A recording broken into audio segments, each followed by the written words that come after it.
मैं वंदना माथुर से आचार्य राजनीति विज्ञान। मैं आपको आज मनु के अनुसार राज्य का कार्य क्षेत्र क्या है इस टॉपिक पे अपन विचार करेंगे। मनु स्मृति के अनुसार प्रजा रक्षण राज्य का सबसे प्रमुख कर्तव्य है। राज्य के द्वारा अपराध प्रवृत्ति वाले लोगों से प्रजा की रक्षा की जानी चाहिए। अपराधी तत्वों से प्रजा की रक्षा करने के साथ साथ बाहरी आक्रमण से राज्य की रक्षा भी अनिवार्य और महत्वपूर्ण दायित्व है। अब अपन निम्न बिंदु पर चर्चा करेंगे कि मनु ने राज्य के कार्यक्षेत्र के संबंध में क्या विचार बताए हैं। पहला, प्रजा रक्षा। राजा को आवश्यकतानुसार दंड के माध्यम से शक्तिशाली व्यक्तियों को निर्बल व्यक्तियों पर अत्याचार करने से रोका जा सकता है। मनु ने राजा को परामर्श दिया है कि युद्ध की स्थिति को अनिवार्य होने पर ही अपनाया जाए, यानी युद्ध की स्थिति को अंतिम विकल्प के रूप में ही अपनाया जाना चाहिए, क्योंकि इससे राज्य की भी क्षति होती है। दूसरा पॉइंट अपना है प्रजा पालन या लोक कल्याण। मनु ने लोक कल्याण के संबंध में राजा को बहुत महत्वपूर्ण दायित्व दिया है कि प्रजा के लिए 4 पुरुषार्थ धर्म, अर्थ, काम और मोक्ष की सिद्धि में सहायक हो। इसके अंतर्गत भौतिक, नैतिक और आध्यात्मिक कल्याण के सभी आयाम आ जाते हैं। मनु ने राजा को परामर्श दिया है कि समय समय पर प्रजा के सुख दुख की जानकारी प्राप्त करता रहे। ब्राह्मणों को राजकीय अनुदान देना विशेष रूप से आवश्यक मानते हैं, यानी मनु ये मानते हैं कि उनके राज्य में ब्राह्मण भूखा नहीं रहे। मनु का मानना है कि शासक की शक्तियों एवं कार्यों के विकेंद्रीकरण के माध्यम से शासक की निरंकुशता एवं स्वेच्छाचारिता पर प्रभावी अंकुश रखा जा सकता है। समाज के असहाय व्यक्ति जो हैं उन पर भी ध्यान दिया जाना चाहिए। मनु ने राजा से धर्मपूर्वक प्रजा का निरंतर पालन करने की अपेक्षा की है। तीसरा अपना आता है प्रशासनिक व्यवस्था का निर्वाह।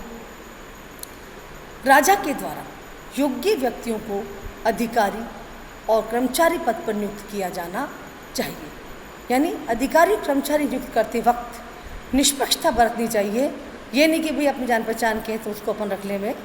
राजा को गुप्तचरों के माध्यम से इन अधिकारियों की कार्यों की जानकारी प्राप्त करते रहना चाहिए। जो अधिकारी प्रजा से अनुचित रूप से धन ले या भ्रष्ट आचरण से करे उसे राज्य से बाहर निकाल देना चाहिए।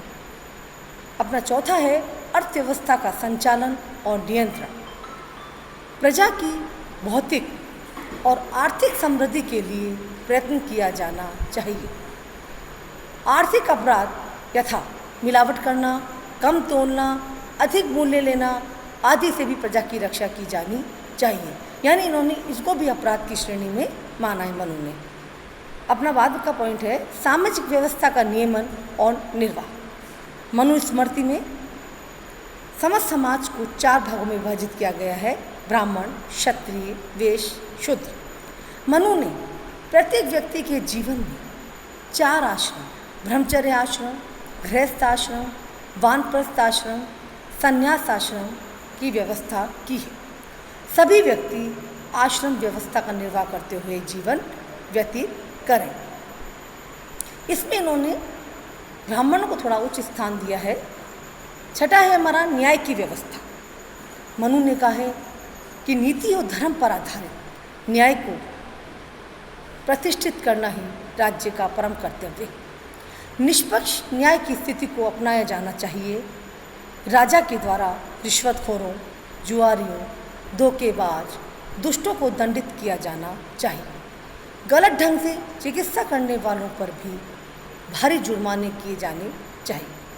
छठा है हमारा परराष्ट्र संबंधों का संचार। इसमें हमारे मंडल सिद्धांत है, षाटगुण्य नीति है, यानी मंडल सिद्धांत में बताया गया है कि जो पास का होता है वो मित्र होता है और जो सीमा से परे होता है वो शत्रु होता है। इस तरह षाडगुण नीति में भी इन्होंने बड़ा विस्तारपूर्वक विवेचन किया है, जिसको हम अलग से अपन चर्चा करेंगे, षाडगुण नीति और मंडल सिद्धांत की। यहाँ पे हम थोड़ा बहुत बता रहे हैं समझने के लिए कि मनु ने अंतर्राज्यीय संबंधों के संचालन के लिए एक सैद्धांतिक रूपरेखा प्रस्तुत की है और शासक को इस संबंध में मंडल सिद्धांत, षाडगुणी नीति तथा उपायों की विवेक सम्मत पालन करने हेतु परामर्श दिया है। इस प्रकार मनु का राज्य का कार्य क्षेत्र बहुत व्यापक है और उन्होंने एक चित्रित राज्य, मनु द्वारा चित्रित राज्य एक लोक कल्याणकारी राज्य है। थैंक्स।